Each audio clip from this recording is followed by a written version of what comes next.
제2차 세계대전의 서막. 1939년 9월 1일 폴란드 침공. 1939년 9월 1일 새벽 4시 45분 폴란드 서부의 항구 도시 그단스크 당시 단치 근처. 평화롭던 새벽 하늘을 찢으며 독일 전함 슐레스비 2홀 슈타인에서 첫 포탄이 발사된다.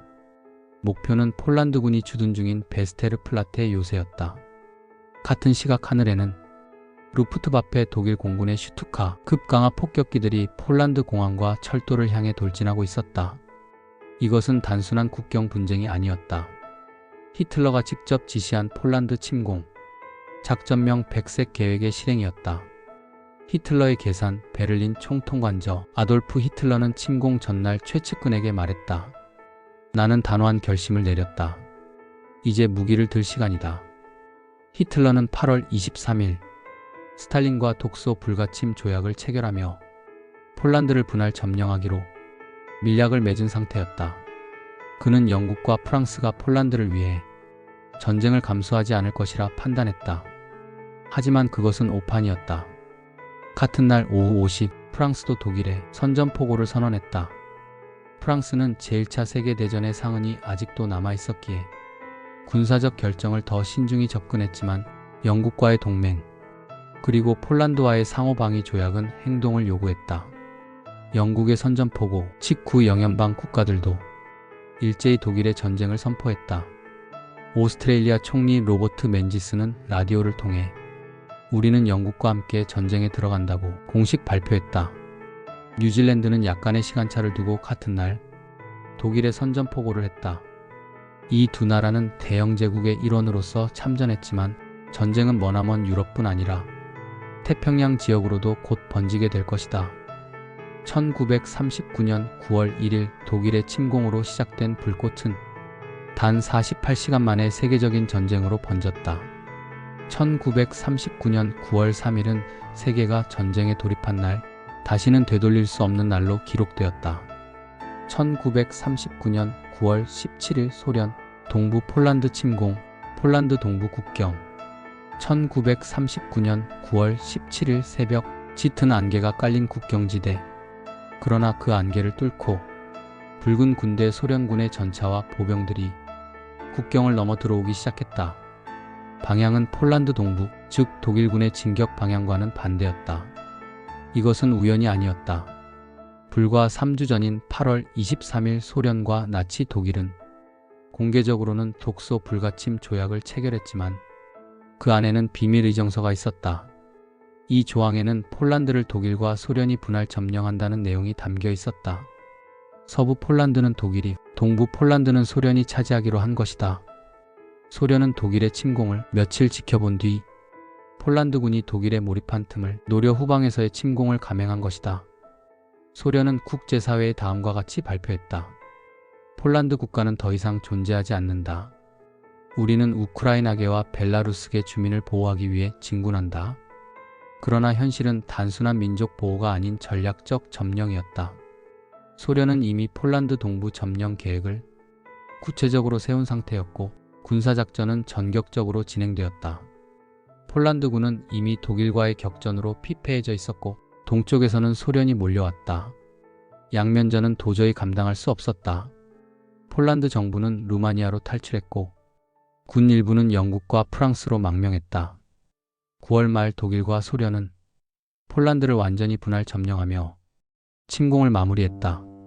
소련군은 진격 도중 수만 명의 폴란드 장교, 경찰, 지식인들을 체포했다. 이들은 훗날 1940년 봄 카틴 숲 학살로 알려진 대규모 학살의 희생자가 된다. 이날의 침공은 단지 군사작전이 아닌 한 국가의 절반을 지우는 시작점이었다. 1939년 9월 17일 소련의 동부 폴란드 침공은 나치 독일과 소비에트 연방이 손잡고 주권국가를 분할한 날이었다. 세계는 이 조용한 침공 속에 또 다른 공포를 마주했다. 전쟁은 단지 전선에서만 벌어지는 것이 아니었다. 1939년 9월 22일 브레스트리토프스크 공범의 악수. 폴란드 동부 브레스트리토프스크. 이 도시는 제1차 세계대전 당시 독일과 러시아 제국 사이의 평화조약이 체결된 장소로 유명했다. 그리고 이제 이곳은 다시 한번 역사의 중심이 되었다. 이번에는 폴란드를 나누기 위한 두 제국주의 세력의 악수를 위해서였다. 1939년 9월 22일 아침 브레스트 시내로 독일군이 도열해 있었다. 이들은 장군 하인츠 구데리안이 이끄는 부대였다. 남쪽에서 소련 제19기갑 여단이 진입해왔고 지휘관은 3명 크리보세인 소장이었다. 도시 중심 광장에 이르자 두 군대는 악수를 나눴고 잠시 뒤 합동 군사 퍼레이드가 시작됐다. 독일군은 기계화 부대를 선두로 지나가고 소련군은 뒤를 이어 보병과 전차 부대를 도열시켰다. 거리는 깃발과 군악대로 가득 찼고 폴란드 시민들은 창가에서 이 비극적인 축제를 침묵 속에 바라보았다. 소련 측 지휘관 크리보세이는 훗날 이렇게 회고했다. 나는 독일군이 보여준 질서정연한 행군에 놀랐다. 그들은 폴란드라는 나라를 부수었고 우리는 그 조각을 받아간 셈이었다. 그는 퍼레이드에 마지못해 참여했지만 두 체제의 협조를 보여주는 상징적 장면은 세계 각국에 충격을 주었다. 이 만남을 통해 양국은 실질적인 경계 조정도 진행했다. 당초 계획보다 동쪽으로 독일군이 더 진격했으나 소련과의 협의에 따라 독일군은 브레스트리토프스크를 소련에 인계하고 후퇴했다. 9월 28일 양측은 독소 경계 미두호 조약을 체결하면서 폴란드 분할이 공식 확정되었다. 1939년 9월 22일 브레스트리토프스크에서의 장면은 단순한 군사조오가 아니었다. 그것은 독일과 소련이 한 나라의 주권을 함께 파괴하고 이를 기념한 날이었다. 세계는 이 퍼레이드 사진을 보고 두 독재자가 언제까지 서로의 등을 지켜줄지 불안하게 지켜보기 시작했다. 10월 6일 마지막 총성이 멈췄다. 폴란드는 항복하지 않았지만 더 이상 싸울 수 없었다. 그 나라는 더 이상 존재하지 않았다. 이로써 폴란드는 양면 침공으로 완전히 무너졌다. 폴란드군은 영웅적으로 싸웠지만 두 강대국의 협공을 이겨낼 수는 없었다. 독일은 점령한 폴란드 일부 지역에 총독부를 설치하고 한스 프랑크를 총독으로 임명했다. 이곳은 유대인 강제이주 정책의 실험장이 되었고 훗날 홀로코스트의 주요 무대가 된다. 소련은 점령 지역에 대해 우크라이나인과 벨라루스인을 해방했다고 선전했다. 하지만 현실은 달랐다. 폴란드 지식인, 군인, 공무원 대규모로 체포하였고 1년 뒤 카틴 숲 대량 학살만 2천여 명 처형의 씨앗이 뿌려지고 수십만 명이 시베리아로 강제 이송되었다. 9월 17일 폴란드 정부는 루마니아로 탈출해 이후 프랑스와 런던으로 망명 정부를 수립한다. 폴란드는 공식적으로 항복하지 않았고 해외에서 계속 저항을 이어나간다. 이는 훗날 폴란드 망명군으로 이어지며 노르망디 상륙전 이탈리아 전선에도 참여하게 된다. 1939년 가을 독일과 소련은 폴란드를 지도에서 지웠다. 하지만 폴란드 민족과 저항은 살아남았다. 이 사건은 제2차 세계대전의 진정한 시작점이었으며 민주주의와 주권이 무력 앞에서 얼마나 쉽게 무너질 수 있는지를 보여주는 교훈이었다. 폴란드가 점령되자마자 나치는 새로운 실험장을 찾았다. 그곳은 점령된 폴란드 땅, 그리고 그 속에 300만 유대인이었다. 1939년 10월 독일은 폴란드 중부 지역에 총독부라는 통치기구를 설치하고 한스 프랑크를 총독으로 임명했다. 총독부는 단순한 행정구역이 아니었다.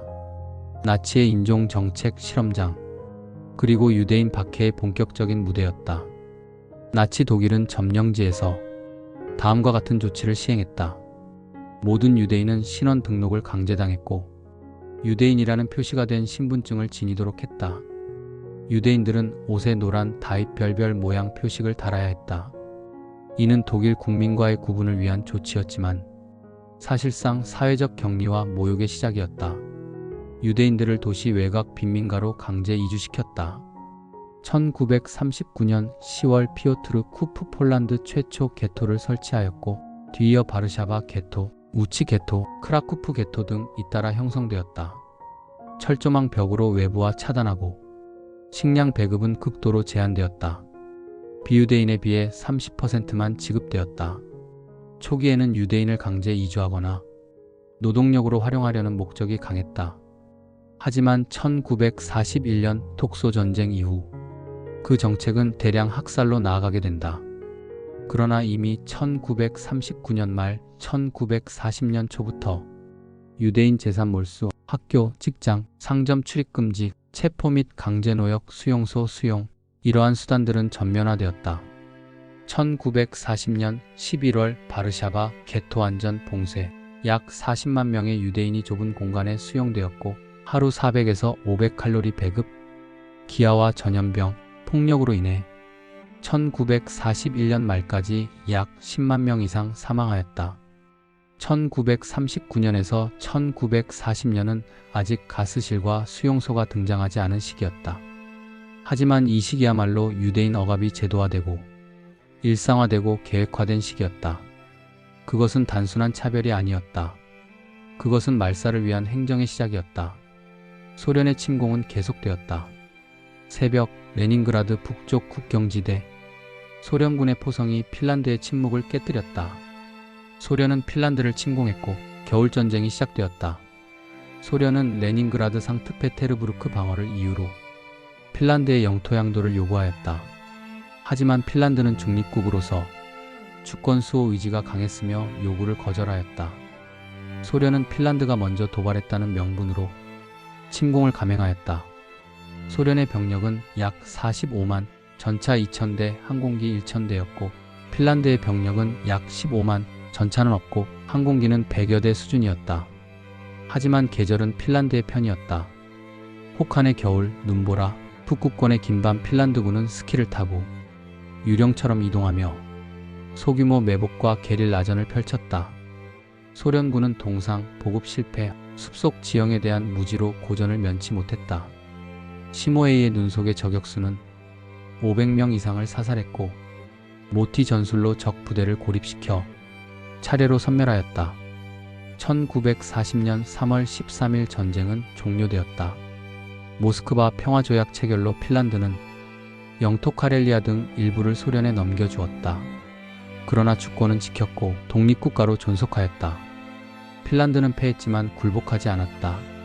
소련은 영토를 얻었지만 군사적 무능을 세계에 드러냈다. 이 전쟁은 히틀러에게 소련은 종이호랑이라는 오판의 신호가 되었고 훗날 1941년 독소 전쟁 바르바로사 작전의 계기로 이어졌다. 1940년 4월 9일 독일은 덴마크와 노르웨이 침공을 시작하였다.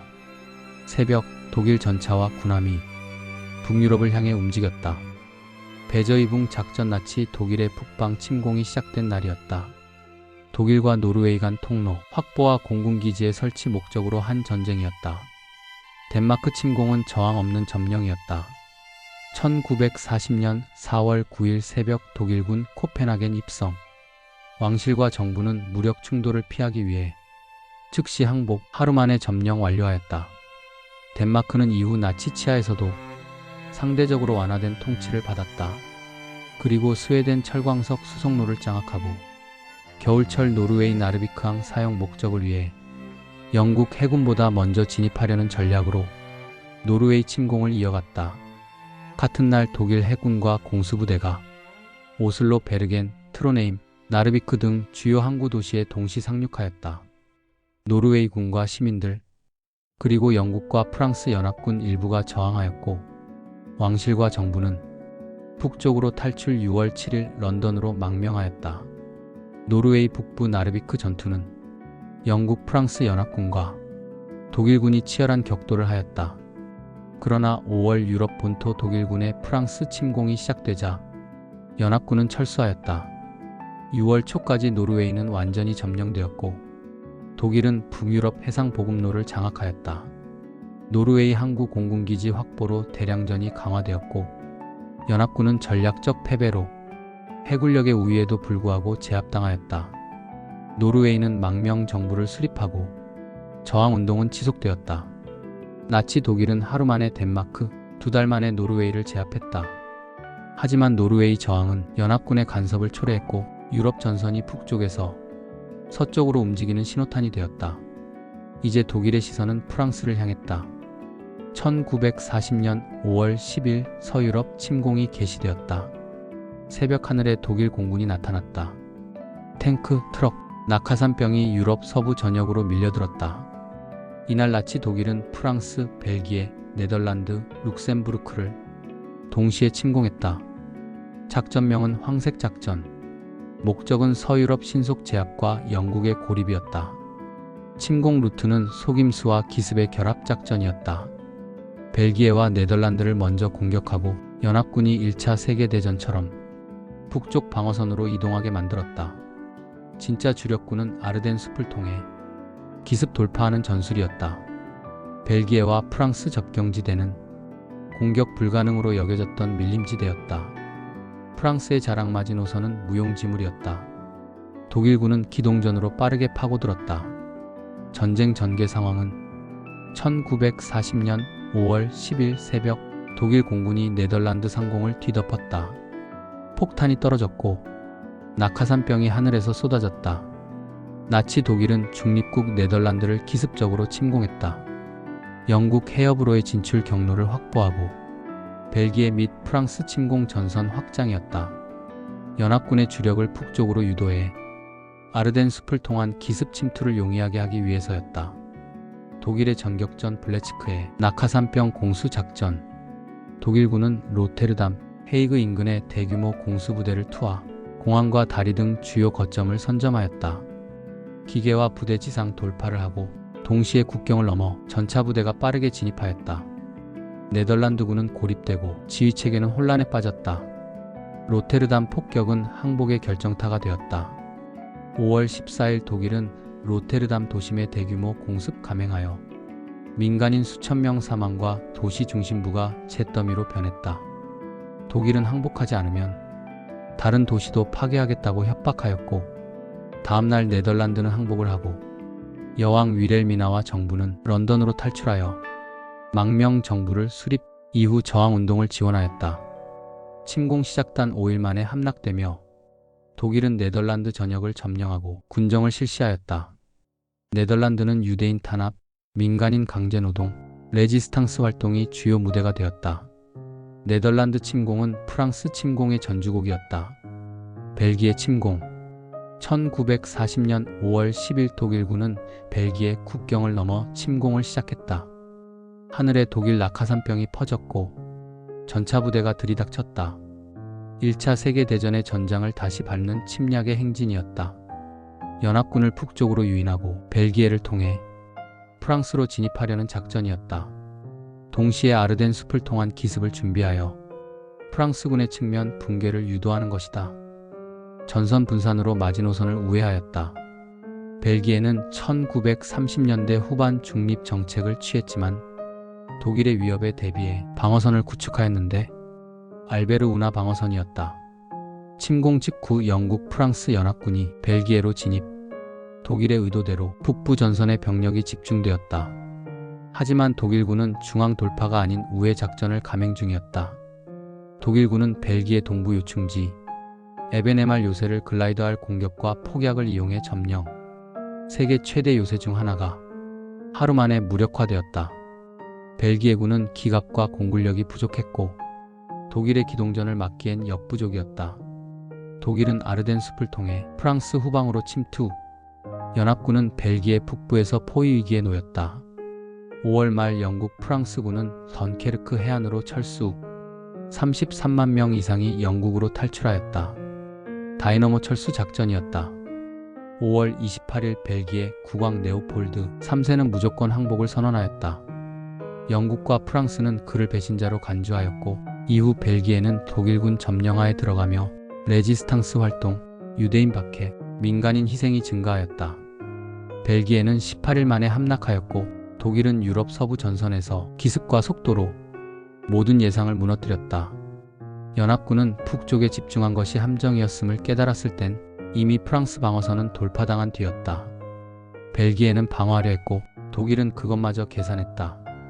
이 침공은 서유럽 붕괴의 첫 열쇠였다. 전쟁은 다시 프랑스로 왔다. 1940년 5월 10일 나치 독일은 네덜란드, 벨기에, 룩셈부르크를 동시에 침공했다. 프랑스는 즉각 영국과 함께 벨기에 방어에 나섰다. 그러나 그것은 히틀러가 던진 미끼였다. 마지노선의 착각. 프랑스는 독일과의 국경 전체에 거대한 방어선인 마지노선을 세웠다. 1차 세계대전의 악몽을 반복하지 않겠다는 의지였다. 그러나 독일군은 마지노선을 정면으로 치지 않았다. 그들은 공격 불가능이라 여겨졌던 아르덴 숲을 돌파했다. 5월 13일 독일군은 세단 전투에서 프랑스군 방어선을 무너뜨렸다. 기갑부대는 강을 건너 프랑스 내륙으로 질주했고 공군이 하늘에서 지원하며 전차의 길을 열었다. 이 돌파로 인해 연합군은 북부 벨기에에서 고립되었다. 영국군과 일부 프랑스군은 던케르크 해변으로 몰렸다. 절망적인 상황에서 33만 명 이상이 영국으로 철수하였고 프랑스는 연합군의 지원 없이 남부 방어선에서 독일군을 막아야 했다. 6월 12일 프랑스 정부는 파리에서 남쪽으로 탈출하였고 6월 14일 독일군은 파리에 무혈 입성하였다. 시민들은 침묵 속에 국기를 내리고 독일 군화의 발소리가 샹젤리제에 울려 퍼졌다. 6월 22일 프랑스는 항복하였다. 항복 문서는 1918년 독일이 패전 조약을 체결한 바로 그 열차에서 프랑스가 사인했다. 히틀러는 역사의 복수를 완성했다.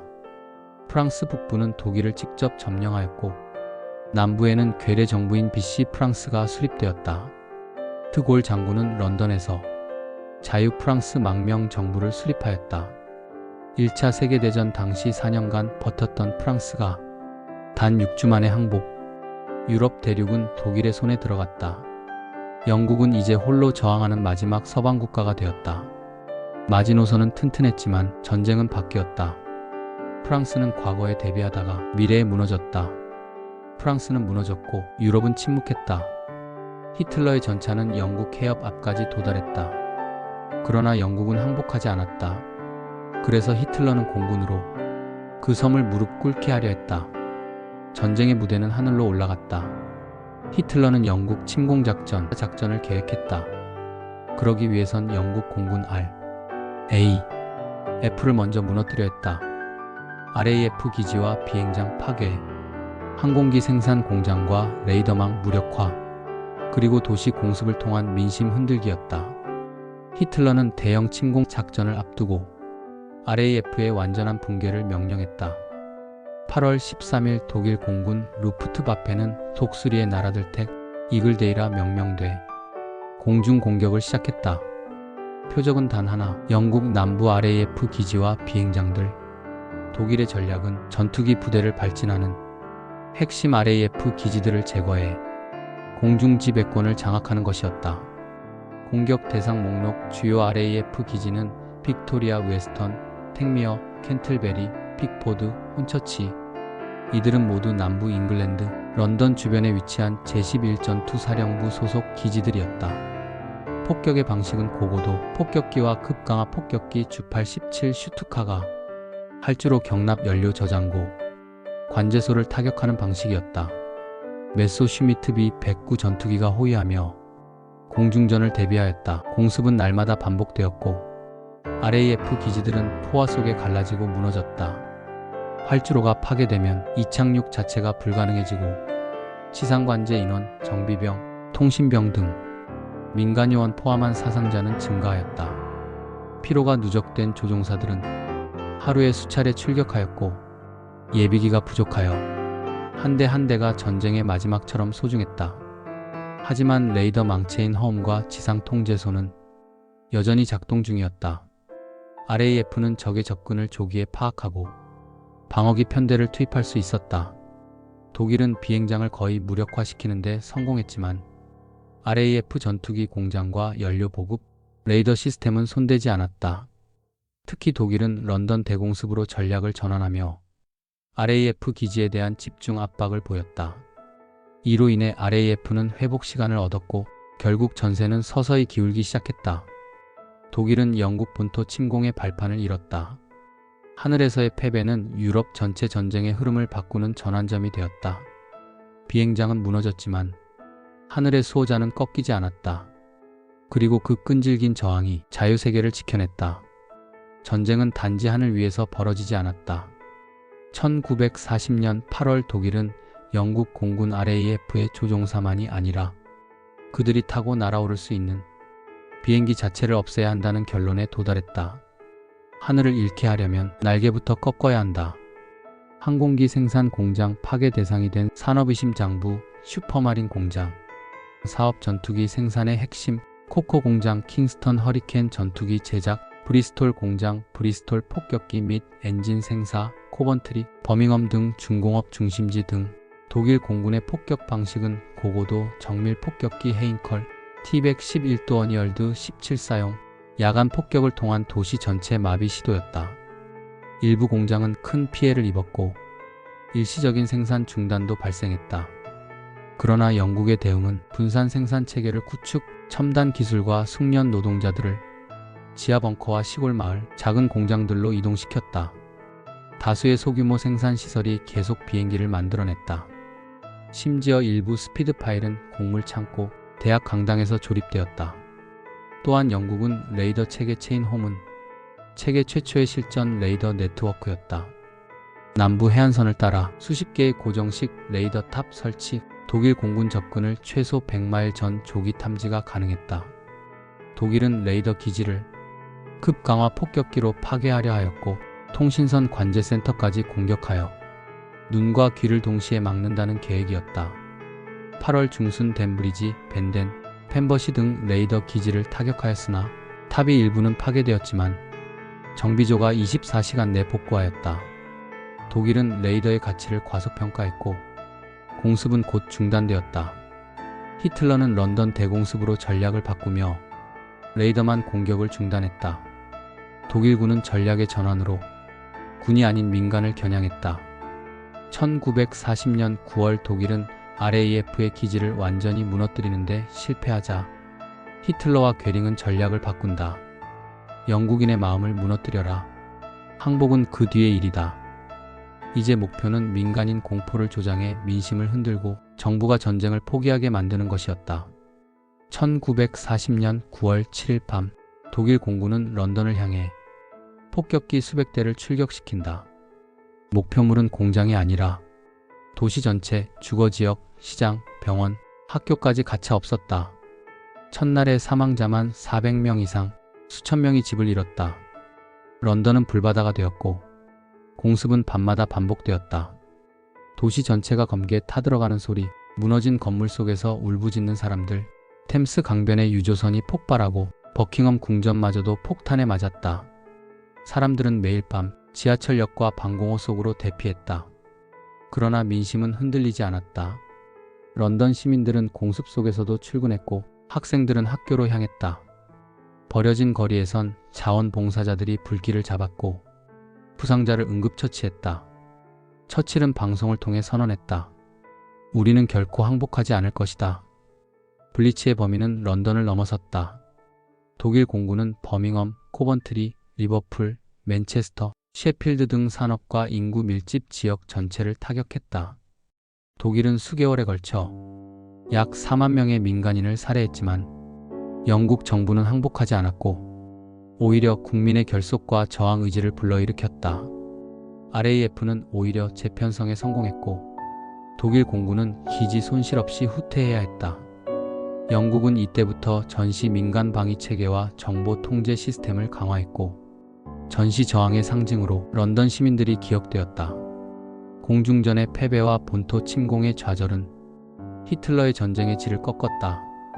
독일 공군은 RAF를 무력화시키지 못했다.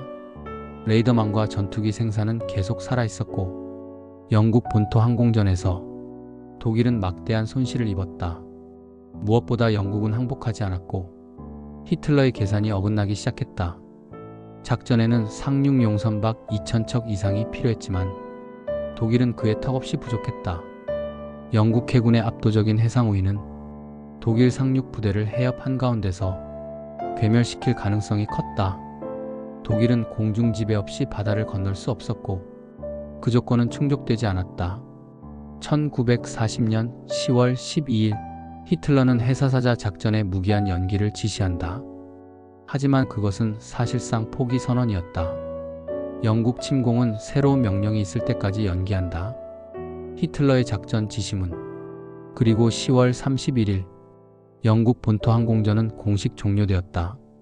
공습은 줄어들었고 독일 공군은 대부분의 기체를 동부전선 준비를 위해 철수시켰다.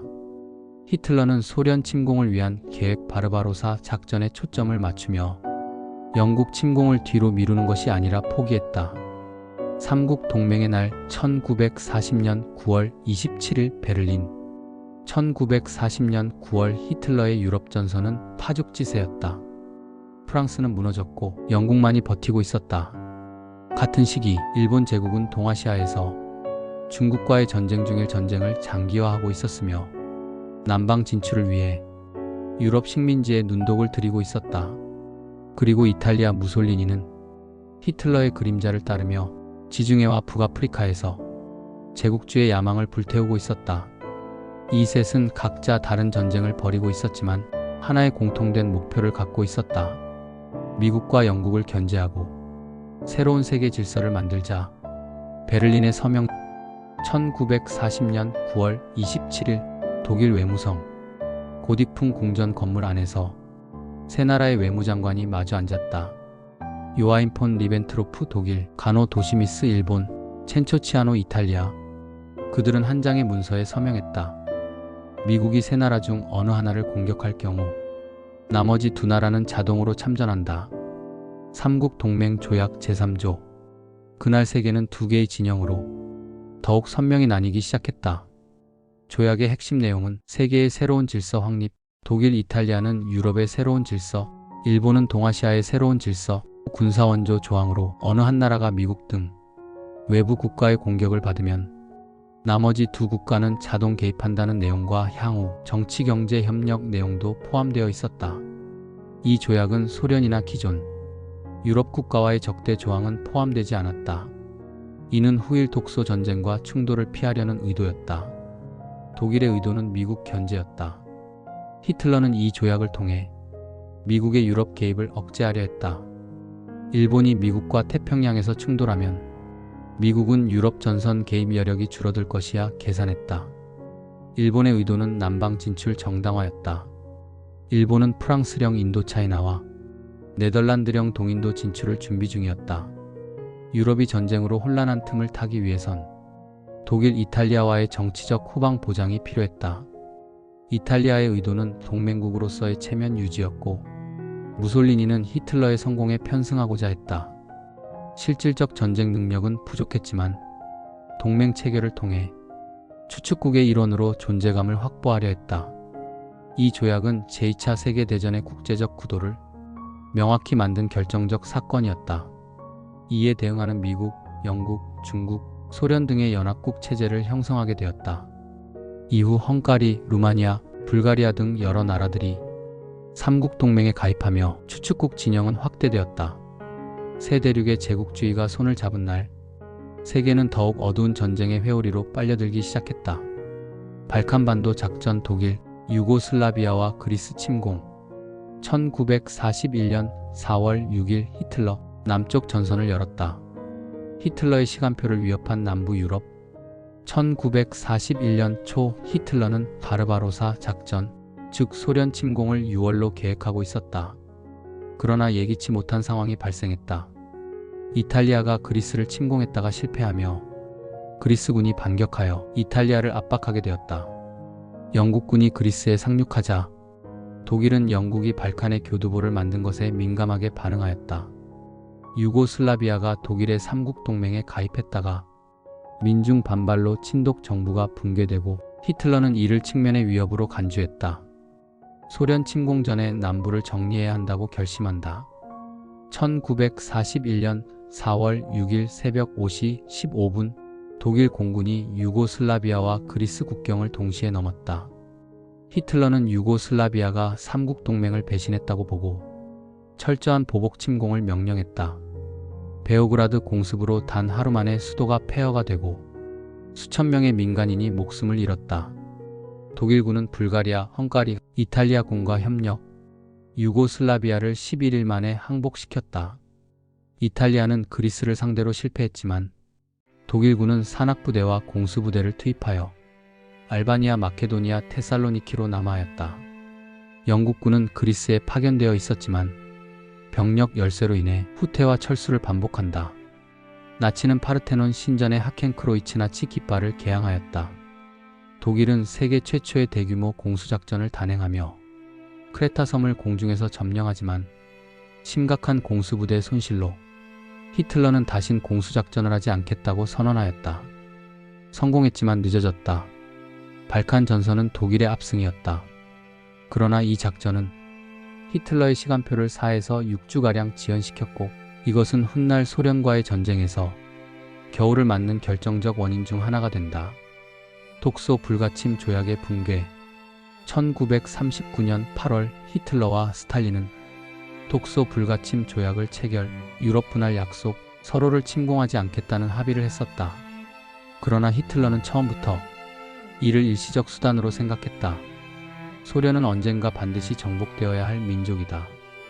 아돌프 히틀러는 1940년 말 소련 침공은 히틀러의 이데올로기적 목표이기도 했다.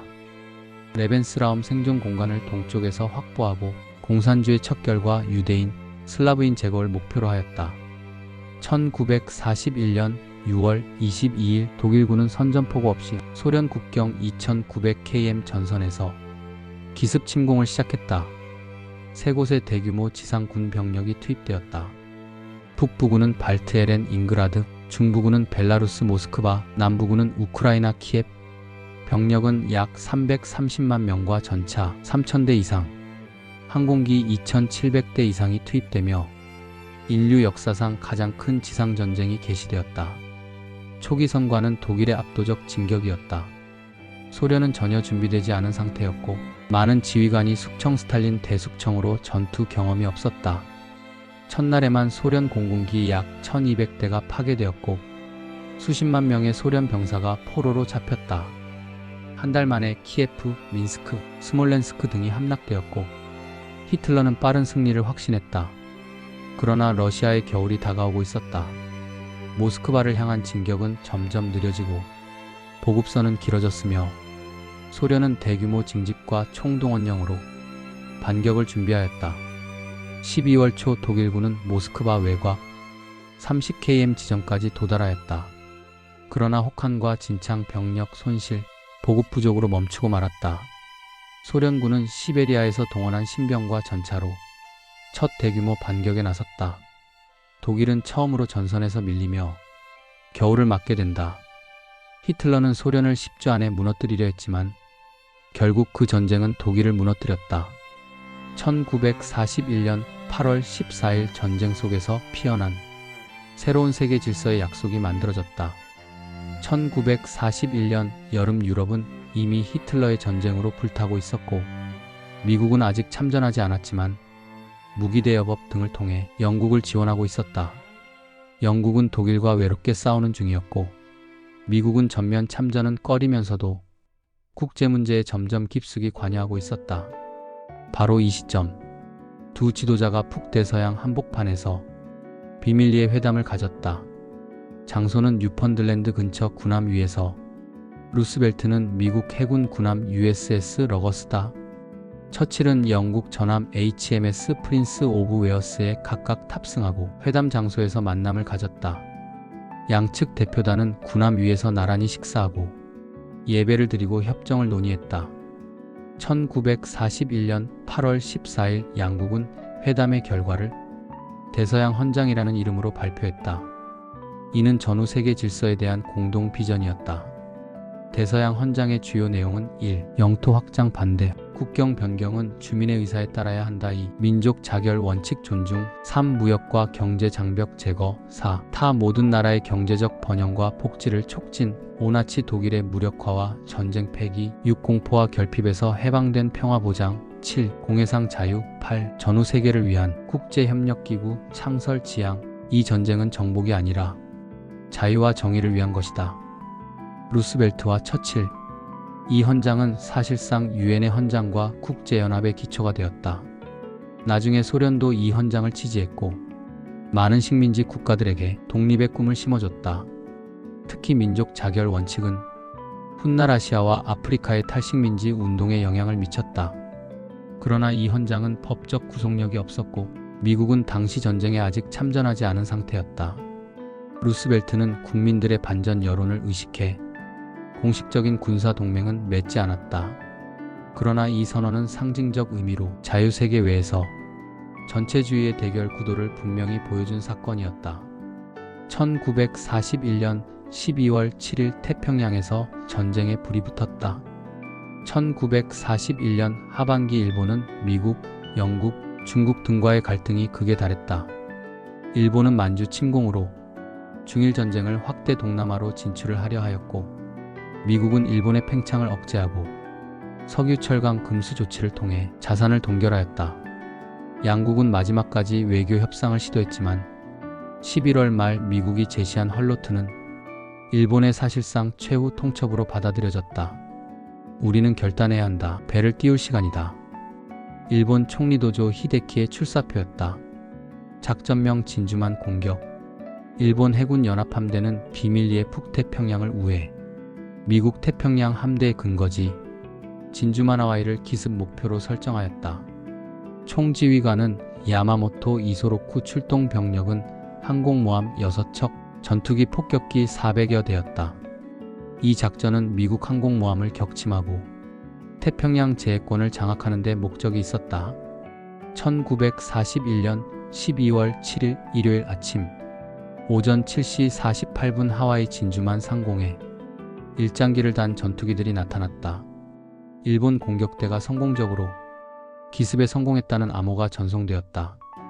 공격 대상 피해 상황은 전함 USS 애리조나 격침, 1177명 전사 전함 USS 오클라호마 격침, 기타 전함 순양함 구축함 8척 파괴, 11척 손실, 항공기 188대 파괴, 159대 손실, 민간인 미군 사망자 총 2403명 사망, 1178명 부상. 공습은 믿을 수 없을 만큼 정밀했고 지옥은 바로 그날 아침에 도착했다. 다음 날인 12월 8일 프랭클린 D. 루스벨트 대통령은 의회에 출석하여 다음과 같이 연설했다. 12월 7일 그날은 치욕의 날로 남을 것이다. 의회는 거의 만장일치로 일본에 대한 선전포고를 결의했고 미국은 공식적으로 제2차 세계대전에 참전하게 된다. 3일 뒤 독일과 이탈리아도 미국의 선전포고 세계대전이 완성되었다. 진주만 공격과 함께 일본은 말레이시아, 홍콩, 필리핀, 괌 등지에 동시다발적으로 침공을 개시했다.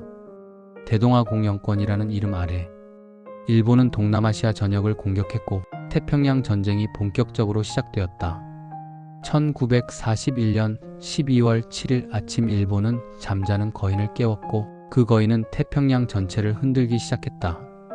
연합국 26개국 공동전쟁 선언 유나이티드 네이션즈 전 세계가 하나로 뭉친 날 1942년 1월 1일 워싱턴 1941년 12월 일본의 진주만 공습과 독일, 이탈리아가 미국의 선전포고를 하며 이제 전쟁은 더 이상 지역 분쟁이 아닌 진정한 의미의 세계대전이 되었다.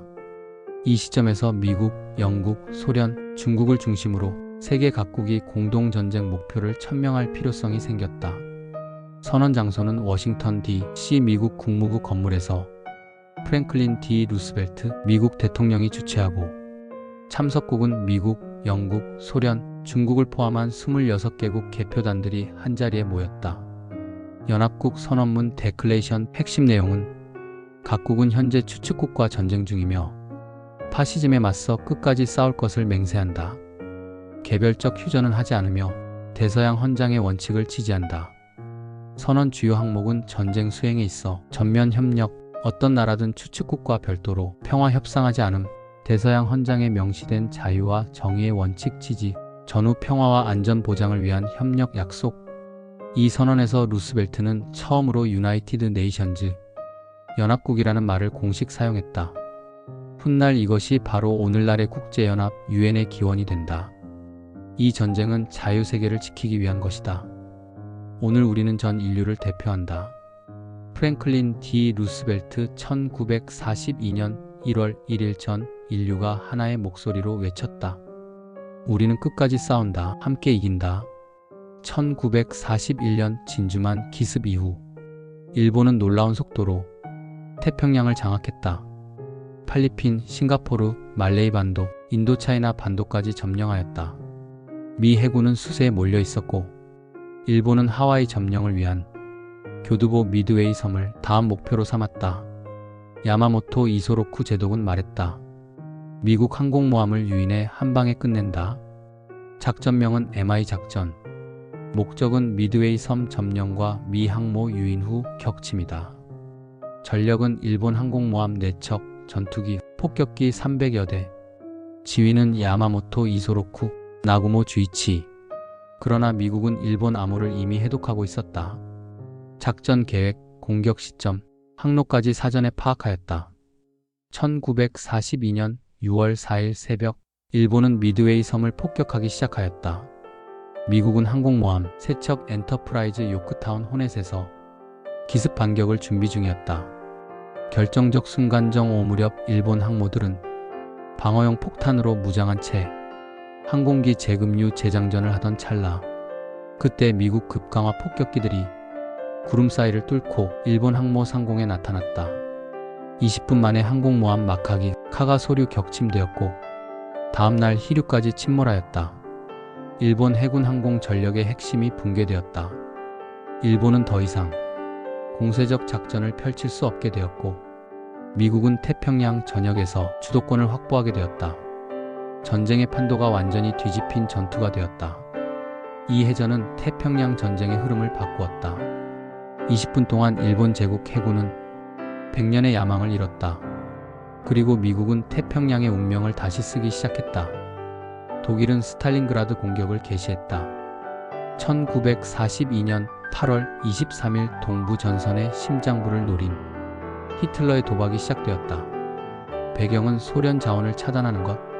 1941년 바르바로사 작전은 모스크바 점령에 실패하고 겨울에 좌절되었다. 히틀러는 다음 소련 남부 자원지대 유전 곡창지대로 바꾸고 그 핵심 관문이었던 도시 스탈린그라드를 향해 군을 보냈다. 탈린의 도시를 점령하면 소련 민심과 전략을 동시에 꺾을 수 있다는 생각으로 작전명은 청색작전, 목표는 볼가강을 점령을 하며 카프카스 석유지대로의 진출, 핵심 경로에 스탈린그라드가 존재하였으며 독일군 육군 파울루스 장군이 중심 전력으로 작전을 시작하였다. 스탈린그라드는 교통산업 요충지이며 탈린이라는 이름의 도시이기도 했다. 1942년 8월 23일 공격해서 독일 공군 루프트바페는 하루 만에 1000회 이상 폭격을 감행했다. 도시 전역은 불길과 먼지에 휩싸였다. 민간인 수천 명이 사망하고 시내는 폐허로 변했다. 탈린그라드는 지옥이 아닌 지옥의 입구였다. 독일 육군과 전차 기갑군이 시외과까지 돌파하고 소련군은 볼가강 동쪽으로 퇴각하며 방어선을 구축하였다. 독일군은 도시 중심부까지 점령하려 했지만 소련군의 저항은 상상을 초월했다. 전투 양상은 거리 건물 계단 하나하나가 전장이었으며 무기 사용은 근접전, 수류탄, 화염 방사기 등이었고 특수 전술하우스 전투로 한 건물 안에서 하루 종일 싸움이 일었다. 주도권은 낮엔 독일, 밤엔 소련이 점령하며 매일 바뀌는 지옥 자체였다. 소비에트 저격수 바실리 자이체프는 탈린그라드엔 전선이 없었다. 적과 나는 같은 건물 안에 있었다. 독일군은 도시 내에서 기동전의 이점을 상실하였고 보급은 길어졌고 소련군의 유인 전술에 점점 말려들었다. 히틀러는 육군에 명령했다. 절대 후퇴하지 말라. 도시를 끝까지 점령하라. 스탈린은 병력을 계속 투입하며 도시를 포기하지 않겠다는 의지를 다졌다. 전투는 몇 주에서 끝나지 않았고 무려 6개월간의 세계 최악의 시가전으로 이어지게 된다. 1942년 8월 독일군은 스탈린그라드에 발을 들였고 그들은 그 도시에서 무릎 꿇게 되리라는 사실을 몰랐다. 같은 시기 독일과 이탈리아군은 또 다른 전쟁을 시작하였다. 배경은 북아프리카 전선의 긴장이 고조되었다. 북아프리카는 단순한 식민지 전쟁터가 아니었다. 지중해, 스웨즈운하, 중동 석유를 둘러싼 전략적 요충지였다. 독일, 이탈리아 추축군은 에르빈 롬멜 사막의 여욱이 지휘하고 영국 연합군은 버나드 몽고메리 장군이 지휘를 하였다. 전장은 엘알라메인 이집트 북부의 좁은 해안지대와 사막 지형 곳으로 수에즈 운하에서 가까운 거리였고 양측 모두 더 이상 후퇴할 수 없는 위치였다. 영국군 참모진은 이곳에서 막지 못하면 카이로도 잃고 중동도 잃는다 라고 외쳤다. 추측군은 병력 약 11만 명, 전차 약 500대, 항공기 약 350대이며 보급 상태는 심각한 부족 상태였고 연합군은 병력 약 20만 명, 전차 약 1200대, 항공기 약 800대이며 미국의 지원으로 보급 상태는 충분하였다. 롬멜은 병력도 보급도 열세였다. 몽고메리는 병력과 장비를 축적하며 공격 타이밍만 기다렸다. 1942년 10월 23일 밤 9시 40분 전투가 시작되었다. 영국군 포병대가 천둥같은 포격을 개시하며 작전명 라이트풋 전차 돌파를 위한 지뢰 제거 및 전면 공격을 개시하였다. 사막 위로 약 1000문의 포가 동시 발사. 밤하늘이 붉게 물들었다. 하늘과 땅이 동시에 무너지는 것 같았다. 영국군은 넓은 전선으로 서서히 압박하였고 독일군은 선별적 반격과 방어를 하였으나 하지만 보급이 부족하였다. 전투는 12일간 지속되었고 점점 추측군이 밀리기 시작했다.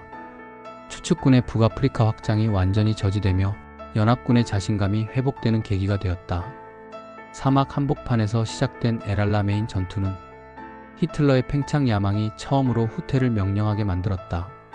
1943년 7월 지중해에서 무솔리니 정권이 무너진 여름, 연합군은 유럽의 배꼽을 공략에 나섰다. 1943년 북아프리카 전선은 연합군의 승리로 끝났다. 다음 목표는 유럽 본토 침공. 처칠은 지중해를 유럽의 부드러운 배라 불렀다. 첫 번째 침공지로 택한 곳은 이탈리아의 시칠리아 섬. 로마로 가는 문을 여는 열쇠가 시칠리아다. 드와이트 D. 아이젠하워. 작전명은 허스키. 날짜는 1943년 7월 9일에서 10일 밤. 전력은 병력 약 16만 명. 상륙선 2600척, 전투기 수천 대. 연합군은 미국, 영국, 캐나다군이었고 방어 측은 독일군 약간에 이탈리아군 다수. 준비 상태는 미비했고 사기 저하가 심각했다. 시칠리아 상륙 1943년 7월 10일. 거센 바람과 파도 속에서 상륙이 개시되었다. 미군은 겔라해안, 영국군은 시아쿠사 주변에 상륙을 시작하였다. 독일군의 저항은 있었지만 조직적 방어는 실패하였다. 이탈리아군은 대거 투항하거나 철수하였고 연합군은 빠르게 내륙을 향해 진격하였다. 7월 25일 시칠리아 상륙 소식은 로마의 정치적 충격파를 던졌다. 민심은 폭격과 경제난 전황에 대한 분노로 휩싸였고 파시스트 고등회의는 무솔리니 해임을 요구하였다. 국왕 비토리오 엠마누엘 3세는 무솔리니를 불러 말했다. 그대는 총리직에서 해임되었다. 7월 25일 무솔리니 체포되고 파시즘 정권 붕괴, 그리고 바돌리오 정부가 수립되었다. 이탈리아는 내부에서부터 분열되었고 몇 달 후 비밀리에 연합군과 휴전 협상을 하였다. 히틀러는 즉각 독일군을 이탈리아로 파견하여 로마를 점령하고 무솔리니를 구출하였고 이탈리아는 사실상 내전 상태에 돌입하였다. 1943년 9월 8일 로마 더 이상 히틀러의 곁에 설 수 없었다. 이탈리아 왕국은 바돌리오 총리를 중심으로 새 정부 수립하였다. 하지만 문제는 하나였다. 이탈리아는 여전히 독일과 동맹 상태였고 연합군은 이탈리아 본토 상륙을 준비 중이었다. 1943년 8월에서 9월 바돌리오 정부는 비밀리에 연합군과 휴전 협상을 하였다. 장소는 시칠리아의 카사브랑카 알제. 조건은 무조건 항복, 연합군 상륙의 협조, 그리고 독일군과 싸울 준비였다. 우리는 이 전쟁에서 더는 싸울 수 없다. 파돌리오 총리의 1943년 9월 3일 항복 문서 서명에는 연합군은 아이젠하워 사령관 측, 이탈리아는 카스텔라노 장군이었고 장소는 시칠리아 근처 연합군 사령부에서였다. 서명 후에도 며칠간 비밀을 유지하였고 연합군은 이탈리아 본토 상륙을 준비하였다. 1943년 9월 8일 밤 6시경 라디오에서 파돌리오의 목소리가 흘러나왔다. 이탈리아 정부는 연합국과 정전협정을 체결했습니다. 이에 따라 모든 적대 행위는 즉시 중단됩니다. 로마는 충격에 빠졌고 무장해제되던 이탈리아군은 우왕좌왕했다. 히틀러는 즉시 악시스 작전을 발동하였다. 독일군은 이탈리아 전역에 주둔하고 있던 병력으로 점령 작전을 개시, 로마, 밀라노, 나폴리 등 주요 도시를 장악하고 무솔리니 구출 후 북부의 괴뢰 정부 살로 공화국을 수립하였다.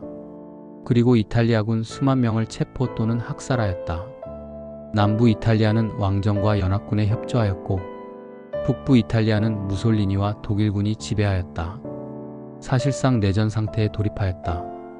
독일은 남유럽 방어에 추가 병력 투입이 필요하였고 연합군은 로마 점령과 독일 본토 진격의 발판이 마련되었다.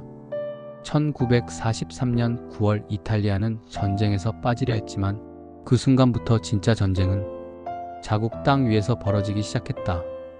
1943년 11월 28일에서 12월 1일 이란 테헤란에선 새로운 회담이 열렸다. 처칠 루스벨트 스탈린 세거인의 첫 대면이었다. 배경은 전쟁의 분수령, 연합국의 단결이 필요했다. 1943년 하반기 이탈리아는 항복하였고 소련 스탈린그라드 쿠르스크 전투 승리 후 스탈린은 계속해서 제2전선 개척을 요구하며 서유럽 상륙작전 노르망디를 구체화하라는 압박을 하였다. 스탈린은 우리가 수백만을 잃고 있는 동안 서방은 언제 움직일 겁니까? 장소는 중립국 이란의 수도 테헤란. 당시 이란은 영국과 소련이 공동 점령 중이었고 루스벨트와 처칠이 스탈린을 정면으로 만나기 위해 위험을 감수하였다. 윈스턴 처칠은 영국 총리로 유럽 전략 구상을 주도하였고 프랭클린 D. 루스벨트 미국 대통령은 중재자로 현실적 접근을, 이오시프 스탈린 소련 총서기는 동부전선 압박과 전후 보장을 요구하였다. 회의 내용은 제2전선 개시를 결정하고 오버로드 작전 1944년 봄 프랑스 북부 노르망디 상륙을 확정하였다. 소련은 같은 시기 독일 동부의 대공세를 약속하였다. 우리가 서쪽으로 상륙하면 당신은 동쪽에서 공격해 주시오. 루스벨트가 스탈린에게 말하였다. 아울러 전후 독일 처리 방향도 논의도 있었는데 독일 분할 통치 아이디어도 등장하였다. 탈린은 독일 재무장 가능성을 강하게 우려하였고 처칠은 라일란트 분리론을 제안하였다. 루스벨트는 중간 입장이었으며 전후 국제평화기구가 필요하다는 입장이었다. 경찰국 개념이 등장하였고 그 대상 국가는 미국, 영국, 소련, 중국이었다. 탈린은 소련 국경 확장을 요구하였는데 지금의 서부 우크라이나 벨라루스를 포함하였고 루스벨트와 처칠은 반대하면서도 사실상 양보하였다.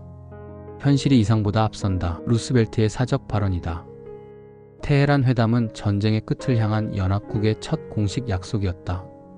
그곳에서 유럽의 미래 지도가 처음으로 그려지기 시작했다. 일본과 미군의 전쟁은 계속되었다. 1943년 1월 5일 과달카날에서 양측이 대치하고 있었다.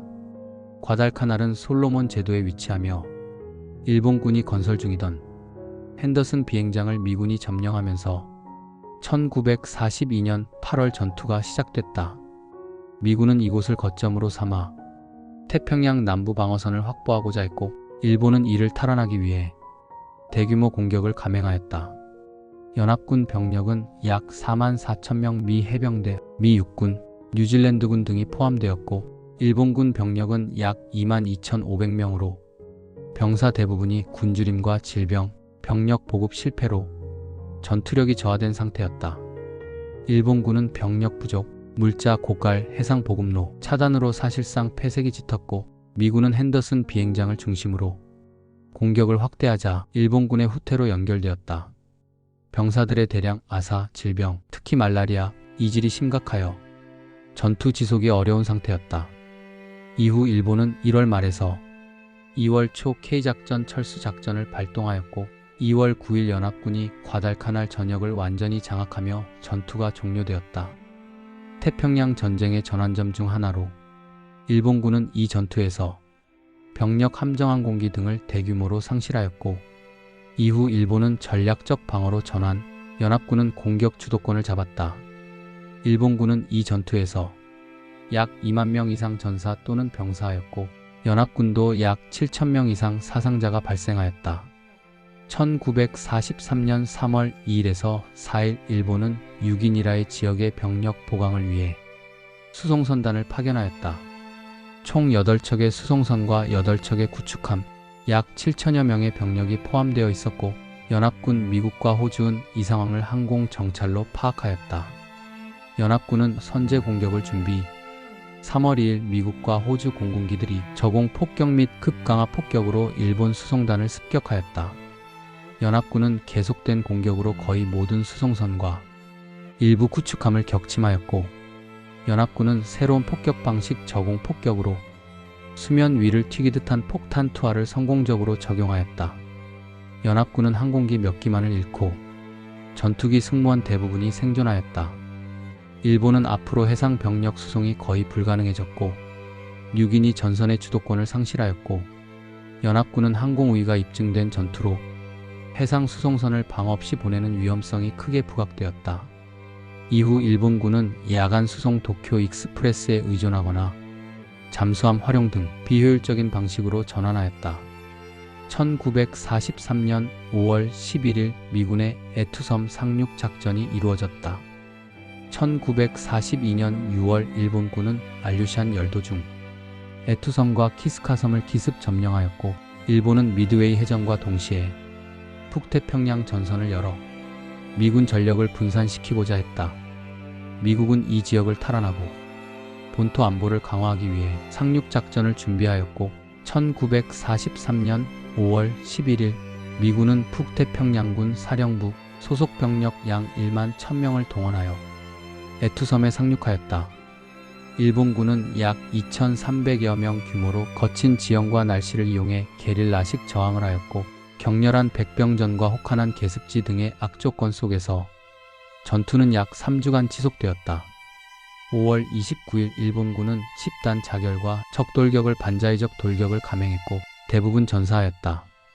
미국 영토 방어에 대한 상징적 승리였고 일본군은 알래스카에서 사실상 완전 철수하게 되었다. 키스카섬은 그해 8월 미캐나다 연합군이 무저항 상태에서 점령하였다. 1943년 11월 20일 타라와 전투. 타라와는 태평양 중앙부의 길버트 제도에 위치한 작은 환초 산호 섬로 일본군이 강력한 방어기지를 구축한 곳이었습니다. 미국은 마셜 제도와 마리아나 제도 진격을 위한 중간기지 확보를 위해 이 섬 점령이 필수적이었다.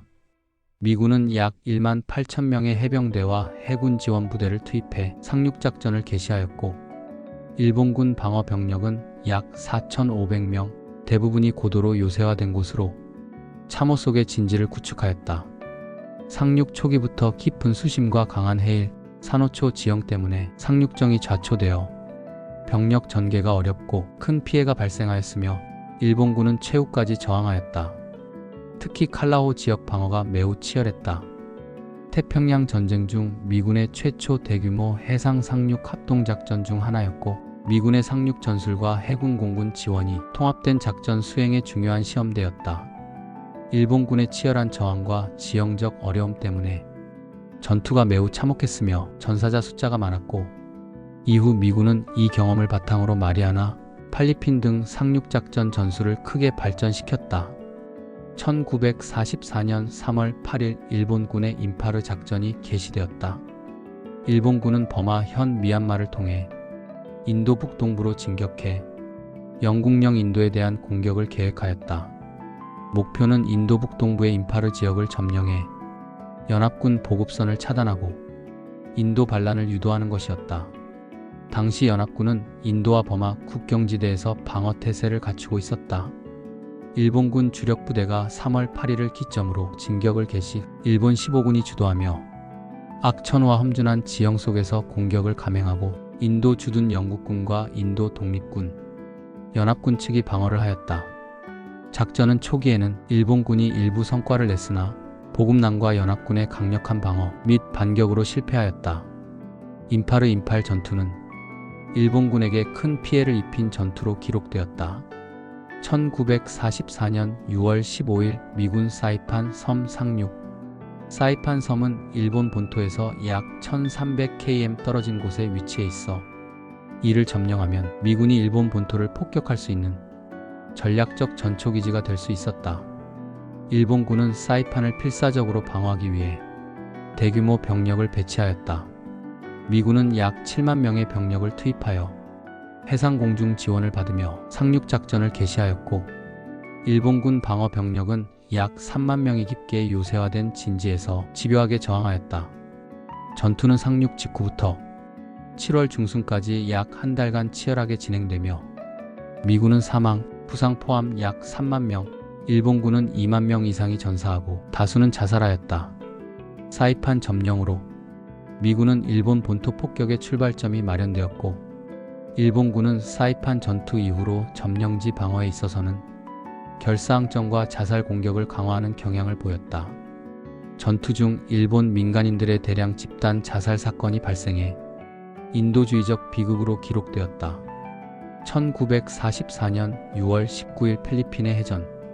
미국은 사이판 상륙작전 6월 15일 개시를 통해 마리아나 제도를 점령하려 하였고, 일본 해군은 이를 저지하고자 제1기동함대를 총동원해 결전태세를 갖추며 양측은 필리핀에서 충돌하게 되었다.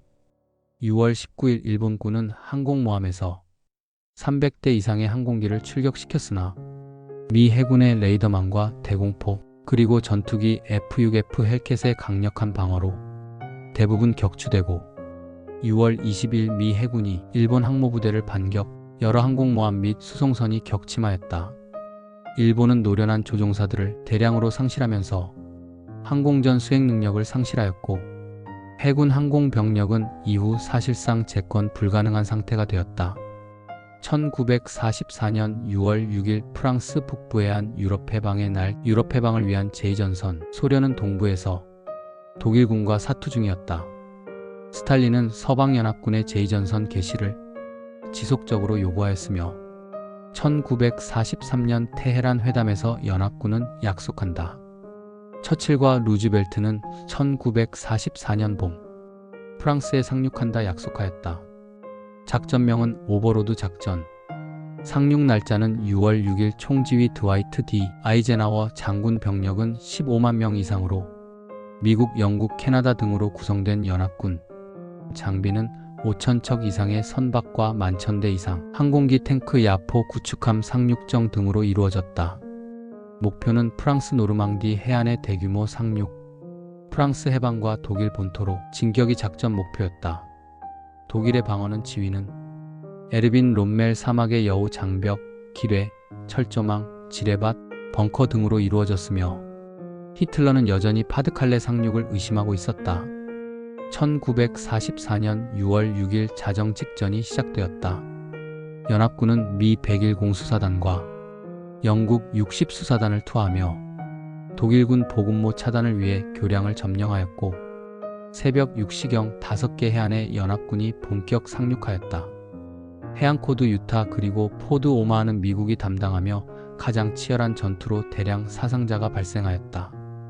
포드 골드는 영국이 담당 중간 정도의 저항으로 내륙 진격에 성공하였고, 포드 주노는 캐나다가 해안선 확보를, 포드 소드는 영국이 동부 측면 확보하고 카행 진격을 맡았다. 오마하 해변은 피로 물든 모래사장으로 변했다. 미국군 약 2,400명 이상이 사상하였는데, 독일군의 고지대 기관총 진지에서 집중사격으로 바다에서 내린 병사들도 600명이 해변 도달 전 사망하였다. 하루 만에 6만여 명 상륙을 성공하였고, 6월 11일경까지 30만 명 이상을 투입하며 노르망디 해안 확보를 성공하였다. 이후 프랑스 내륙 진격하며 8월 8일 해방하였다. 6월 6일 연합군은 바다를 건너 절망의 대륙의 희망을 상륙시켰고, 히틀러의 유럽 지배는 서서히 무너졌다. 1944년 8월 19일 피체 도시가 다시 깨어나다. 노르망디 상륙 성공 이후 연합군은 서쪽에서 독일군 밀어내며 진격. 8월 중순 프랑스 중부와 북부 대부분이 해방하였다. 파리는 여전히 독일 점령하에 있었고, 히틀러는 파리를 절대 넘겨주지 말라고 명령하였다. 독일군 주둔 상황은 총지휘관 디트리폰 콜티츠 장군 병력은 약 2만 명, 탱크와 화력 장비를 갖추고 있었다. 히틀러는 최후 명령을 파리가 함락되기 전에 도시를 불태워라. 에펠탑도 루브르도 남기지 마라.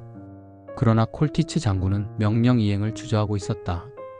파리 시민들과 프랑스 저항군은 독일군 주둔지와 경찰서를 공격하며 도시 내 봉기가 시작되었다.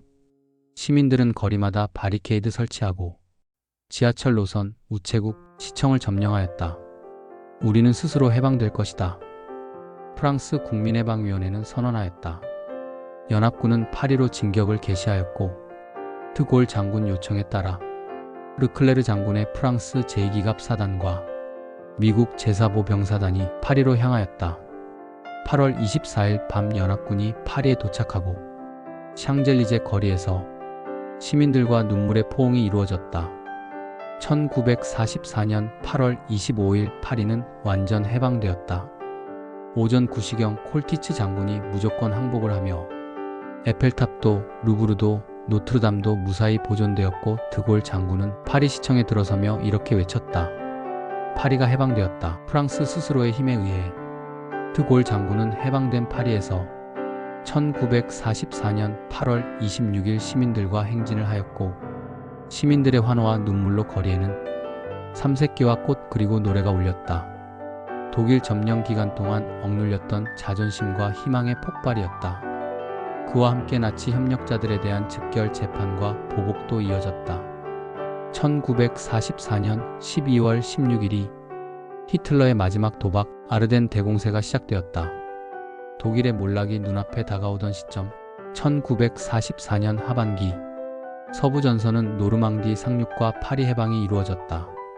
라인강 인적, 동부 전선은 소련군이 폴란드 발트 3국으로 진격 중이었고 나치 독일은 양면 전선에서 붕괴 직전이었다. 하지만 히틀러는 전세를 뒤집기 위한 단 하나의 기회를 노린다. 연합군의 틈을 찢고 항구 도시 엔트워프를 점령하는 것. 공격 지역은 벨기에 아르덴. 연합군은 이 지역을 방어 취약 지역으로 판단 독일군은 이를 노려 기습 공격을 감행하였다. 작전명은 라인강 수호 작전. 위장 작전명으로 실제 목적은 대규모 서부 전선 분할이 목표였다. 독일군은 25만 병력, 1000대 이상 전차 및 장비와 나치 친위대 SS, 국방군, 낙하산 부대를 포함하였고 연합군의 주력은 미군이 중심이었다. 1944년 12월 16일 새벽 기습 공격으로 연합군 전선을 독일군이 50km 이상 돌파하였다. 연합군 측에 큰 충격이었고 보급선 혼란이 일어 미국 제106보 병사단 등이 전멸 위기를 겪었다. 벨기에 바스톤 유도로 요충지 전황이 열세였다. 미국 제101 공수사단 고립되었는데 이후 패튼 장군의 제3군이 전격 진격 포위를 해제하였다. 12월 말 날씨가 맑아지자 연합군은 총공세를 펼쳐 보급선과 독일 기갑 부대를 초토화하였고 독일군은 결국 공세를 중단 후 후퇴하였다. 이 전투로 사상자는 연합군 주로 미군이 약 7만 5천 명 이상, 독일군 20만 명 이상이었고 양측의 전차 수백 대가 손실되었다. 독일군은 최정예 병력과 자원을 소모하였고 이후 연합군은 라인강을 돌파하여 독일 본토 진격이 가능해졌다. 아르덴의 눈보라 속 독일은 마지막 도박을 감행했지만 그 선택은 히틀러 정권의 종말을 더욱 앞당겼을 뿐이었다.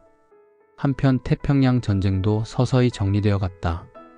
1944년 7월 9일 사이판 1944년 7월 9일 아침 사이판 북부 마라오다산 능선을 따라 정적이 감돌았다.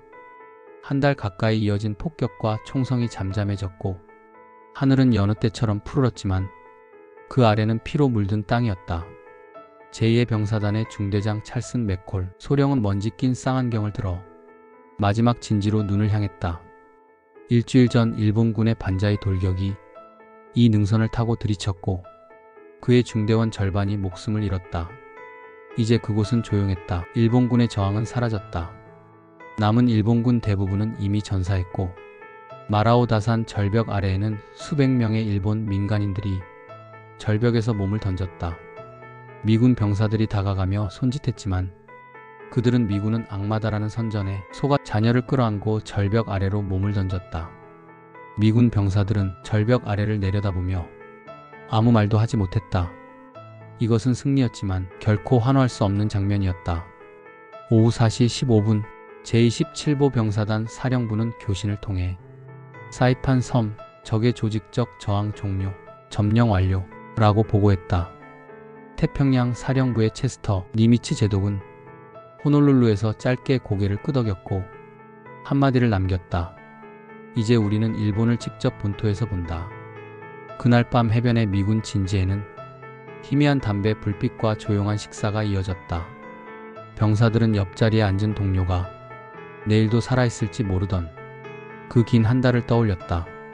마리아나의 마지막 결정 괌과 티니안. 괌은 1898년 미국이 스페인으로부터 점령했으나 1941년 일본이 진주만 공격 직후 점령하였다. 1944년 7월 21일 새벽에 바다 위를 수천 척의 함정이 가로질렀다. 파도 사이로 모습을 드러낸 괌 그즈메야 진흙과 산호로 뒤섞인 해안선 위에 미국 해병대가 물결처럼 밀려들기 시작했다. 3년 전 일본군에 빼앗겼던 미국령을 되찾는 날이었다. 제3의 병사단의 해병존 도어티 상병은 머리 위로 떨어지는 포탄 소리를 들으며 짧게 숨을 들이켰다. 이 섬은 우리 집 같았습니다. 총알이 날아오는데도 어쩐지 돌아온 기분이었죠. 정글로 뒤덮인 괌의 내륙은 절망적인 전장이었다. 일본군은 굴과 동굴을 이용해 저항했고 살아 돌아가는 자는 없다는 명령 아래 항복 없이 싸웠다. 미군 3,000명이 넘게 부상당했다. 며칠 뒤 7월 24일 미군의 시선은 북쪽 티니안으로 향했다. 타이판 바로 아래에 위치한 이 섬은 평평한 지형 덕분에 전략 폭격기의 비행장 건설에 최적이었다. 그러나 상륙 지점은 좁은 절벽과 해안 절벽뿐. 일본군도 8,000명 가까이 배치돼 있었다. 제4의 병사단의 로버트 샌더슨 중위는 회고록에 이렇게 남겼다. 지옥에서 땅을 파서 들어가듯 상륙했습니다. 돌 하나하나가 다 총알처럼 느껴졌죠. 미 해병대는 치밀한 기만 작전으로 일본군의 방심을 유도했고 화이트 비치라는 좁은 해안을 기습 상륙하며 성공적으로 교두보를 확보했다. 전투는 단 8일 만에 끝났고 티니아는 곧 활주로가 줄지어 들어선 B-29 폭격기 기지로 탈바꿈했다. 8월이 되기 전 마리아나 제도의 주력 섬 3곳 사이판, 괌, 티니아는 모두 미군 손에 들어왔다. 이 섬들은 단순한 군사 거점을 넘어 일본 본토의 죽음을 가져다 줄 하늘의 관문이 되었다. 1944년 10월 20일 레이테 상륙. 1944년 10월 20일 오전 10시 필리핀 레이테마 해안에는 수평선이 보이지 않을 만큼 밀집된 미군 함정들이 떠 있었다. 700척이 넘는 수송선, 구축함, 전함이 줄지어 포문을 열었고 섬 전체가 흔들렸다. 하늘은 구름 한 점이 없었다. 수만 명의 병사들이 조용히 상륙선에 타고 해안을 향해 다가갔다. 해병대가 아닌 육군이었다. 그들을 이끈 이는 태평양 전역에서 철수한 뒤 2년 반 만에 돌아온 더글러스 메가더 장군. 그의 얼굴은 굳어 있었고 군모 아래로 필리핀 태양이 그림자를 드리웠다. 나는 돌아왔다. 메가더 레이테 상륙 후 해안에서 남긴 말이다. 레이테 동부 해안 세르갈 해변에서는 제육군 소속 13만 2천 명의 병력이 파도처럼 몰려들었다. 일본군은 이미 상륙 전부터 미군의 공습과 포격으로 피해를 입은 상태였지만 정글과 산악지대에 숨어 치열한 게릴라전을 준비하고 있었다. 병사 프랭크 도라는 상륙 첫날 일기를 이렇게 썼다. 우린 다리까지 물에 빠진 채로 총을 머리 위로 들고 뛰었다. 누군가는 쓰러지고 누군가는 외쳤다. 총알이 비처럼 쏟아졌지만 아무도 멈추지 않았다. 필리핀 전역 탈환 작전의 시작. 일본은 레이테 상륙을 막기 위해 사상 최대 해전인 레이테만 해전을 벌였으나 실패하였다. 메가더의 귀환 선언은 미국 대중에게 전쟁의 전환점을 알리는 강력한 상징이 되었고 이후 루손, 마닐라, 세부 등으로 진격하며 1945년까지 필리핀 전역이 회복되었다. 레이테의 땅은 붉게 물들었고 바다는 연기를 삼켰다. 그날 필리핀의 해변에서 전쟁은 새로운 국면에 접어들었다. 돌아온 메가더와 수십만 병사들의 발자국 위로 자유의 깃발이 다시 휘날리기 시작했다. 1944년 10월 25일 첫 가미카제 출격. 1944년 10월 25일 새벽 필리핀 루손섬 클락 비행장에는 젊은 비행사 5명이 줄지어 서 있었다. 이들은 정규군도 엘리트도 아니었다. 단지 죽음을 결심한 자라는 말로 불리는 시라누이 부대의 일원이었을 뿐이다. 지휘관인 오니시 다키지로 중장은 전날 밤 조용히 말했다. 이제 일본 제국은 한 명이 적 한 척을 끌고 가는 전술로 그대들의 희생이 이 전쟁의 돌파구가 될 것이다. 같은 날 오전 10시경 키쿠스의 작전이라 불린 첫 가미카제 공격대가 레이테마 인근 해역의 미 해군 함대를 향해 비행을 시작했다. 그 중함대는 필리핀 근처에서 미 항공모함 USS 세인트로를 발견했다. 조종사 유키오 세키데위가 조종하는 제로센 전투기가 불길을 내뿜으며 선체 중앙에 돌진했다. 충돌 후 거대한 폭발이 일어났고 항공모함은 불타올랐다. 비행기가 궤적을 틀지 않고 그대로 날아왔다. 그건 자살이었다. 생존 미군 수병의 증언이었다. 세인트로는 약 1시간 후 침몰했고 미 해군 100여 명이 전사했다. 이것이 가미카제 특공대의 첫 성공 사례였다. 이후 일본은 가미카제를 조직화하여 특공부대, 인간어레카이텐, 인간폭탄옥화 등으로 확장했다. 한편 요제프 스탈린은 소련이 안보 보장과 영향권 확보를 원하였다. 장소는 소련 영크림반도 얄타의 리보디아 궁전에서 회담이 개최되었다. 주요 논의 의제는 독일의 패전 이후 처리로 무조건 항복 원칙을 재확인하고 독일은 미국, 영국, 소련, 프랑스가 분할하여 점령하는 것을 처칠이 요구하였다. 비무장화, 비나치화, 민주화 분할 점령. 폴란드 국경 조정으로 동쪽은 소련으로 넘어가고 서쪽은 독일 영토의 일부를 획득하였다. 스탈린은 폴란드의 친소 정권 수립 의도가 있었으며 처칠 루스벨트는 자유선거 보장을 요구하였다. 스탈린은 최대한 노력이라고만 답변을 하였다. 스탈린은 유럽전쟁이 끝나면 일본전쟁에 참전을 약속하고 조건으로 알림쿨의 열도를 확보하려 하였다. 미국은 일본 본토 상륙 계획 중이었으며 아직 원자 폭탄은 미공개 상태였다. 루스벨트가 주도한 평화유지 기구인 국제연합위원 창설에 합의하였고 안전보장이사회의 거부권 제도를 도입하였다. 세계는 이 조용한 크림반도의 궁전에서 승리 이후의 복잡한 세계를 설계하기 시작했다. 이후의 현실은 냉전의 서막이 시작되며 소련은 동유럽의 친소 정권 강제로 수립하였고 폴란드 자유선거는 사실상 이루어지지 않았다. 영국과 미국은 스탈린을 지나치게 신뢰했다는 비판을 받았으며 얄타회담은 곧 냉전의 시발점으로 불리게 되었다.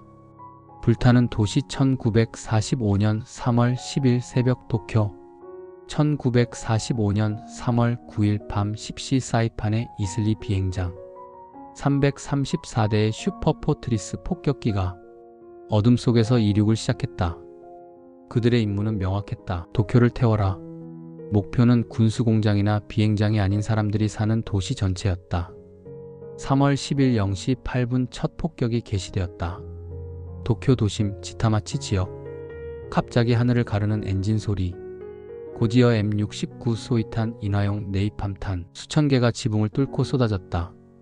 이 소이탄은 불꽃을 뿜으며 건물 속으로 파고들었고 일본 전통 목조 건물은 삽시간에 화염에 휩싸였다. 불길은 바람을 타고 도시를 휩쓸었다. 당시 도쿄는 겨울 건조기, 강한 폭풍이 불고 있었다. 이 바람이 불길을 거대한 파도처럼 확산시켰다. 소이탄 하나로 시작된 불은 순식간에 연료창고, 주택가, 병원, 학교를 집어삼켰다. 어머니는 내 손을 잡고 달리셨다. 그런데 불바람이 등 뒤에서 쏟아져와 손을 놓치는 순간 엄마는 사라졌다. 생존자 스즈키 후미코 당시 12세의 증언 내용이다. 미군의 폭격 전술은 고고도에서 폭격하던 방식을 바꿔 저공비행으로 야간 침투 작전이었고 목표는 정확도가 아닌 소이탄의 확산 범위였다. 미군 조종사 중 한 명은 회고했다. 불길이 클수록 임무는 성공적이었다. 하지만 돌아오는 길에 내 마음은 무거웠다. 피해 규모는 사망자 약 10만 명, 당시 히로시마 원폭보다 더 많은 즉사자 수였고 부상자는 약 12만 명 이상, 가옥 파괴는 약 27만 채 소실되며 100만 명이 집을 잃었다. 도쿄의 25% 이상이 불에 타버렸다. 이 폭격은 제2차 세계대전 사상 최악의 공습으로 기록되었고 이후 나고야, 오사카, 고베 등 일본 주요 도시들도 유사한 방식으로 폭격을 당하였다. 원자 폭탄 투하 이전, 미국은 소위탄으로 일본 도시를 지속적으로 연소시키는 전략을 추진한 것이었다. 공습 후 아침, 도쿄는 거대한 재와 연기로 뒤덮인 도시였다. 공식 발표는 거의 없었고 국민들은 입을 다문 채 시체와 재 사이를 걸었다. 그날 이후로 많은 이들이 이렇게 기억했다. 도쿄는 죽은 도시였다. 살아있는 이들은 유령처럼 거리를 떠돌았다. 1945년 4월, 두 지도자의 마지막. 한쪽은 세계 평화를 꿈꾸다 세상을 떠났고 다른 한쪽은 몰락의 책임을 피하려 지하에서 생을 마감했다. 1945년 4월 12일 프랭클린 루스벨트가 사망하였다. 미국 조지아주 웜스프링스 별장에서 오후 1시 15분경 뇌출혈로 당시 나이 63세로 생을 마감하였다. 루스벨트는 제2차 세계대전을 승리로 이끌고 있던 지도자로 유럽은 종전 직전이었고 유엔 창설도 준비 중이었다. 얄타 회담 직후부터 심한 피로와 건강 저하로 결국 4월 12일 갑작스레 쓰러지고 말았다. 후임은 해리 S. 트루먼 부통령이었으며 트루먼은 즉시 대통령직을 승계하였다. 그는 히로시마 원폭 투하 결정, 전후행정 대처 등 중대 역사 결정을 맡게 되었다. 또 한 명의 상반된 지도자, 아돌프 히틀러가 1945년 4월 30일 자살하였다. 베를린 총통은 지하 벙커에서 광적인 전쟁광의 생이 마감되었다. 소련군이 베를린 시내까지 진입하였고 나치 정권은 사실상 붕괴 상태였다. 히틀러는 연인 에바 브라운과 함께 청산가리 복용과 권총으로 자살하며 내 시신이 소련군 손에 넘어가선 안 된다라는 유언에 따라 즉시 화장하였다. 후계자로 카를 데니츠 제독을 지명하였고 나치는 히틀러 사후 일주일도 못 버티고 항복하였다. 세계는 히틀러 없는 독일, 루스벨트 없는 미국과 함께 전쟁의 끝과 새로운 세계 질서를 맞이하게 되었다. 1945년 5월 8일 독일은 무조건 항복을 하며 나치 독일의 종말과 유럽 전쟁의 끝을 알렸다. 히틀러의 죽음과 베를린 함락되며 나치 고위 인사 다수는 자살 또는 도주하였다. 히틀러의 후계자 해군 제독 카를 데니츠는 현실을 받아들이고 항복을 준비하였다. 1차 서명은 1945년 5월 7일 프랑스 랭스에서 독일 측 대표 알프레트 요들 장군과 연합군 대표 드와이트 디 아이젠하워 장군 휘하 베델 스미스가 유럽 전선에서 독일군은 전면 무조건 항복에 서명하며 5월 8일 2300일 중부 유럽 시간에 발효되었고 2차 서명은 1945년 5월 8일 독일 베를린 근교 카르소 오르스트에서 있었다. 탈리는 서방만의 항복은 인정 못한다 주장하며 소련 측 요구로 소련군 앞에서 다시 항복 서명을 하였다. 독일 대표는 비렐름 카이틀 원수 OKW 총참모장과 연합군 대표는 소련 게오르기 주코프 원수가 서명하였으며 미국, 영국, 프랑스 대표가 참관하였다. 이로써 연합사국 모두가 항복을 공식 확인하였다.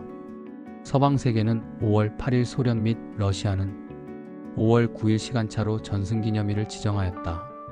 런던, 파리, 뉴욕 등지에서는 시민들이 거리로 나와 축하하며 전쟁으로 무너진 유럽의 해방과 평화의 첫 아침을 보냈다. 제2차 세계대전 유럽전선 사망자는 군인과 민간인 총합 약 4천만 명 이상이었다. 독일은 완전한 무장해제 점령 상태로 전환되었으며 유엔 창설, 냉전 구도의 서막도 함께 시작됐다.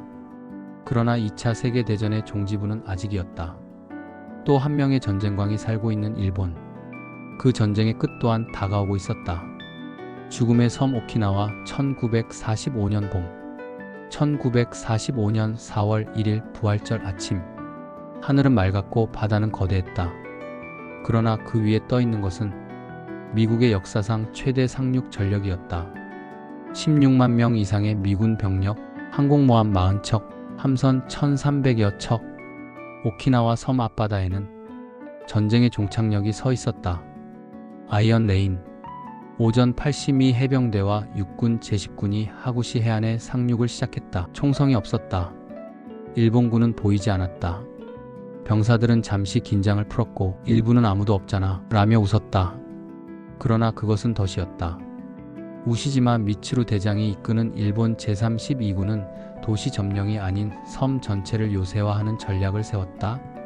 병력은 약 11만 명, 대부분 동굴 진지와 산악 방어선에 숨어 있었다. 그는 게릴라전, 야간 습격, 자폭 공격, 민간인 유도 전술까지 총동원했다. 지옥의 82일 불과 피전장. 5월 3일에서 5일 일본군의 대규모 반격, 하지만 미군의 화력에 제압되었다. 하미카제 공격이 1900회 이상 시도되며 미군 함선 34척 격침과 368척이 피해를 입었다. 추리성 전투에서는 중심 방어선을 미군이 점령하는데 한 달 이상이 소요되었고 6월 일본군의 조직적 저항이 무너지며 지휘관들은 집단 자결을 하였다. 민간인의 희생 또한 엄청났다. 오키나와에는 40만 명의 민간인이 거주하고 있었다. 일본군은 민간인을 방패로 사용하거나 자결을 강요했다. 부모는 아이를 안고 절벽에서 몸을 던졌다. 이 전투에서 미군 전사자 약 1만 2,500명, 일본군 전사자 약 9만 5천 명, 민간인 사망자 약 10만 명 이상, 전체 피해자 수는 약 20만 명 이상이었다. 태평양 전쟁 최후의 지상전이었다. 미군은 일본 본토 상륙을 포기하고 대규모 공습 원자폭탄 전략으로 전환하게 되었다. 일본은 본토도 이렇게 될 것이라는 절망감과 공포에 휩싸였다. 1945년 7월 26일 포츠담에서 올린 마지막 경고가 전해졌다. 독일 포츠담 체칠리에노프 궁전에서 제2차 세계대전 유럽전선이 끝난 직후 연합국의 새로운 회담이 독일 포츠담에서 열렸다. 일본에 대한 최후 통첩이었다. 1945년 7월 26일 미국, 영국, 중국 세 나라 명의로 일본에 대한 무조건 항복 요구 선언문, 즉 포츠담 선언이 발표되었다. 우리는 일본 제국 정부의 최후 통첩을 한다. 무조건 항복하라. 그렇지 않으면 일본은 전면 파괴될 것이다.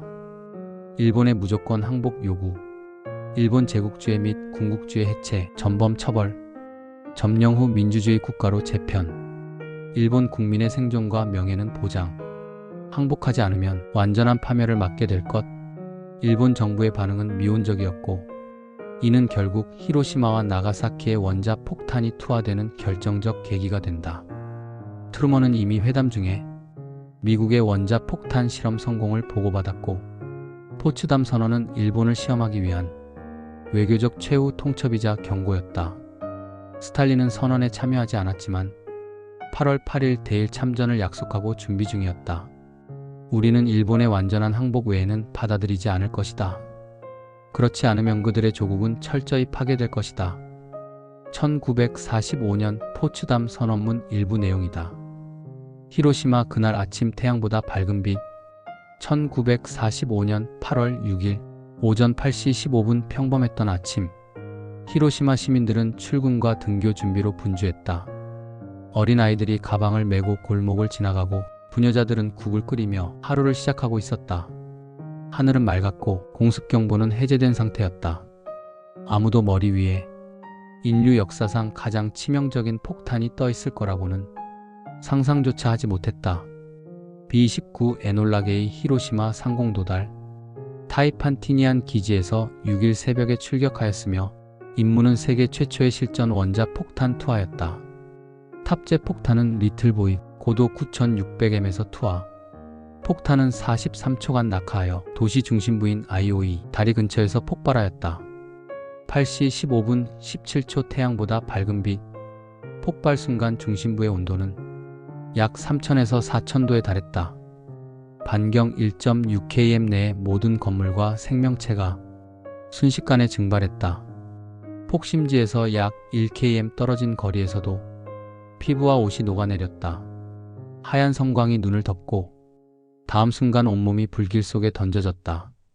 건물 약 7만 채 중 6만 채 이상 파괴되었고 총 사망자는 1945년 말까지 약 14만 명, 대부분이 민간인 여성, 어린이였다.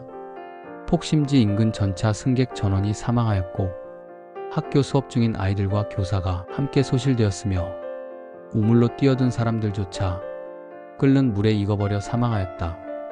폭발로 끝나지 않았다. 폭풍 후 생존자들은 피부가 벗겨진 채 방황했고 며칠 뒤 고열, 출혈, 탈모, 구토 증세로 쓰러졌다.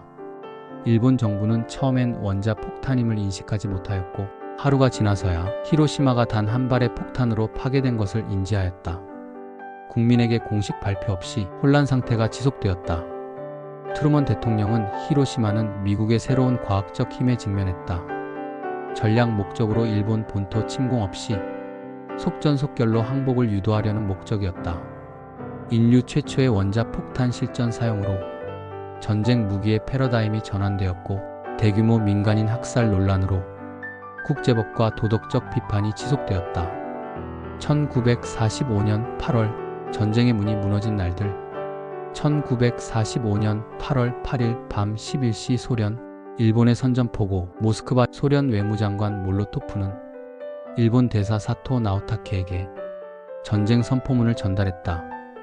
일본은 독일과의 전쟁을 확대시킨 책임이 있다. 소련은 내일부터 전쟁 상태에 돌입한다.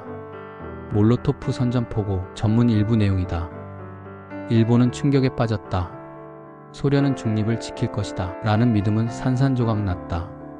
그날 밤 수십만의 붉은 군대가 만주로 진격하기 시작했다. 만주 작전 개시 1945년 8월 9일 새벽 소련 극동군 150만 명 이상이 만주 사할린, 조선 북부 쿠릴 열도 등 동부가 전역에 걸쳐 전격적인 공격을 감행했다. 일본의 관동군은 고립된 상태였고 이미 구식 장비와 군심 이완 속에 제대로 된 저항조차 불가능했다. 나가사키의 두 번째 원자폭탄이 1945년 8월 9일 오전 11시 2분 히로시마의 공포가 채가시기도 전 B-29 폭격기가 두 번째 핵무기 팻면을 싣고 출격했다. 원래 목표는 고쿠라, 그러나 구름과 연기 때문에 예비 목표인 나가사키로 방향을 바꿨다. 폭심지는 나가사키 시내 우라카미 지구, 즉사자 약 4만 명, 연말까지 약 7만 명 이상 사망하였다. 나가사키의 천주교 성당, 병원, 학교 대부분이 파괴되었고 아이를 안은 어머니의 모습이 검게 타버린 채 멈춰 있었다. 히로시마 원폭, 소련의 참전, 나가사키 원폭, 일본 수뇌부는 세 가지 위협의 결정적 동요를 일으켰다.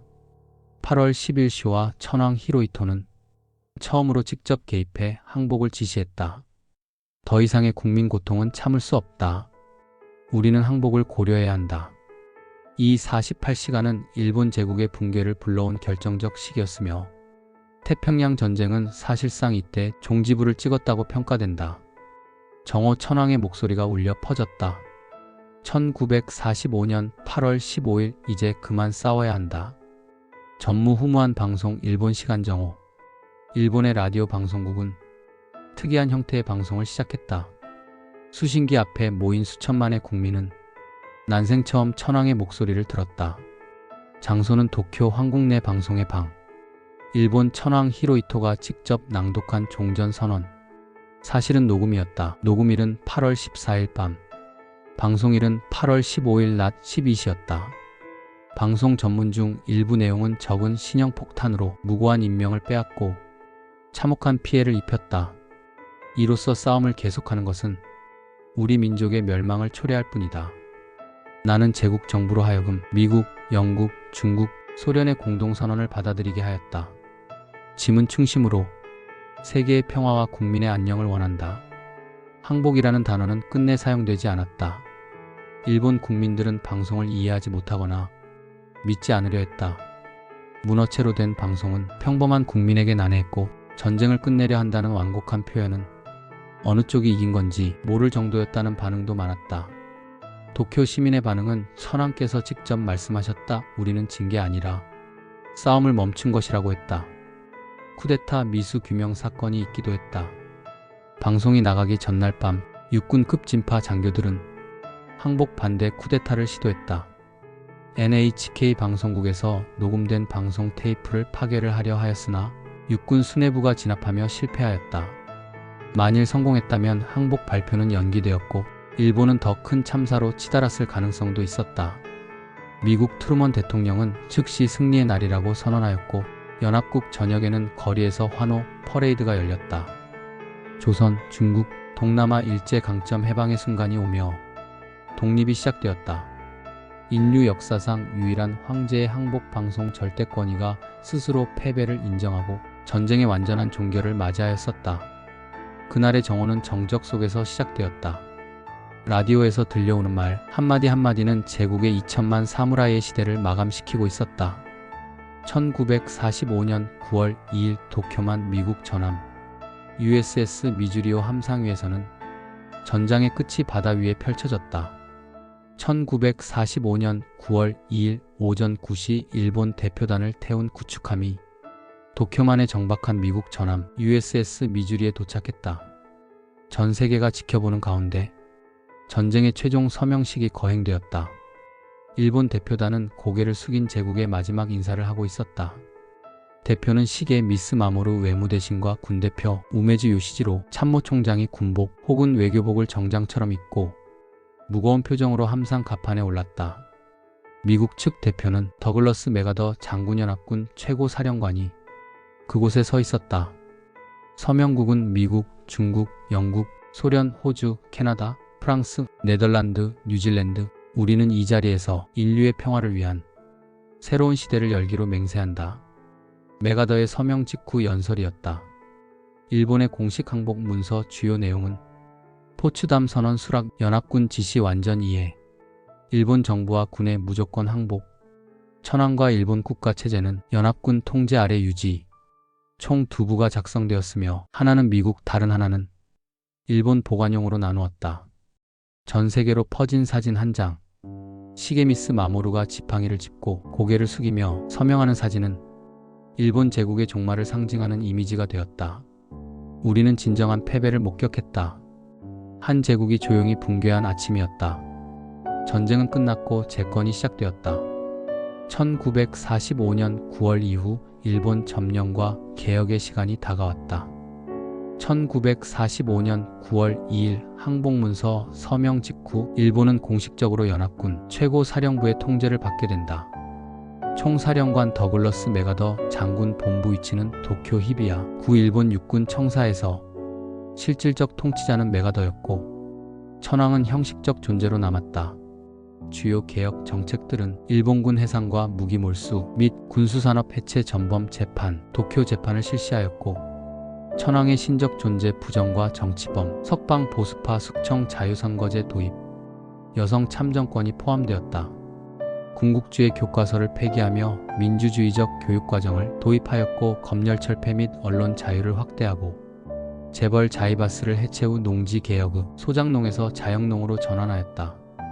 노동조합 활성화와 1947년 5월 3일 새 헌법 공포로 평화주의 재구조 주권제민 기본권을 보장하였다. 도쿄 전범재판 정식 명칭은 극동국제군사재판이 도쿄 이치가야에서 열렸다.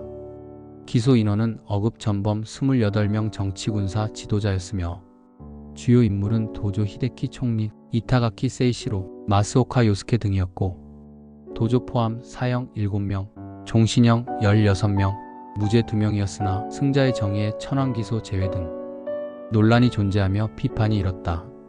한국전쟁 발발로 일본 산업이 재가동되었고 1951년 샌프란시스코 강화조약 체결로 주권 회복의 길로 들어섰다. 샌프란시스코 강화조약 발효일 1952년 4월 28일 일본이 독립회복되었다. 그러나 미일 안보조약 체결로 미군은 현재까지도 계속 주둔하고 있다.